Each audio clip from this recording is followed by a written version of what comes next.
Chapter 23. There are no exceptions. When I first got introduced to the understanding that I am sharing in this book, I wasn't convinced. I had come across many self development models, and I approached everything with a healthy skepticism. This tactic had served me well in preceding years. It involved taking bits of techniques and ideas that worked for me and disregarding the rest. But regarding this new insight I was gaining, it surprised me that even though I didn't really believe what I was learning 100%, it started to impact me in very positive ways. The moment I glimpsed the fact that I create all my experiences through the power of my own thinking, my entire world began to change. I was no longer a victim of circumstances that had the power to make me feel a certain way. However, I still wasn't entirely convinced there were no exceptions to the rule that my feelings came from my thinking. I thought there had to be something that impacted my thinking or my feelings, whether it was a particular circumstance or someone's behavior.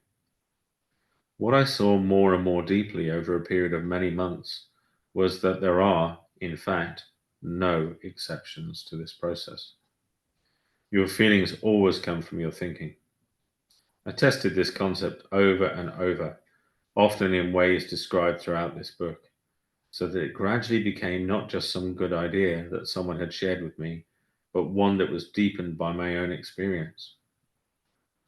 Every time something happened that appeared to cause my feelings to change, I realized it didn't work that way. If I felt angry about certain circumstances or someone's behavior, when I stopped to really examine it, it became clear that the anger was a reflection of my thinking in the moment, not a reflection of something happening outside of me. The same held true for positive feelings. They didn't come from the new job, the pay rise, the relationship, or anything. Regardless of how much it looked that way, they too came from my thoughts.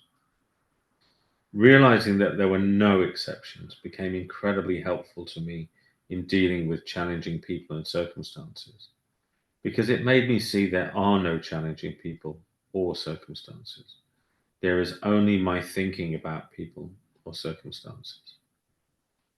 I don't ask anyone to believe me or to have faith that this is the way experience of life is created, but I do often ask clients to explore this understanding in their own minds.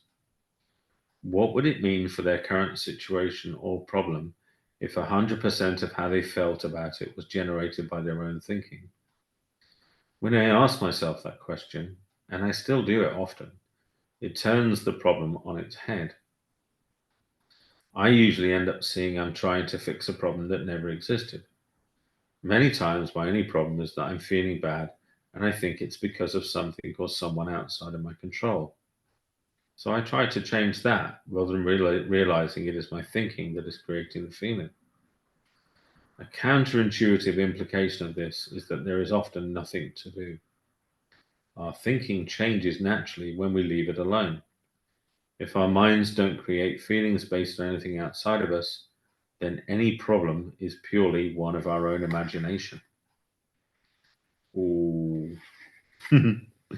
Any problem is purely one of our own imagination. That's a tricky one, isn't it? That's not how life looks. That's not what the media tell us. That's not what governments tell us. That's not what our families, our friends, that's not what we tell ourselves. We tell ourselves about our problems all day, every day. Oh, this is difficult. The economy is difficult. It's difficult because of this. It's difficult because they said this. It's a difficult time. It's a difficult situation. Global warming, that's making things difficult. Yeah, no, that's a tricky one.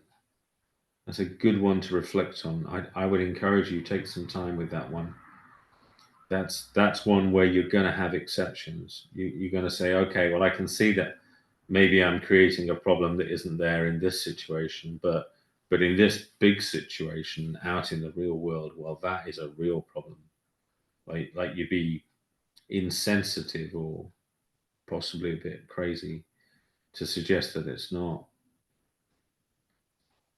So we really want to explore that. We really want to see the role of of our own thinking in the creation of problems, and test it. Like, test it for yourself, reflect on it, and check out the role of thinking. See where it doesn't look like your the thinking is involved. See where it looks like it really is a problem, and the role of thinking is being overlooked. And yeah, that's going to be an interesting one. I'm looking forward to hearing what you make of that one. See you in the next chapter.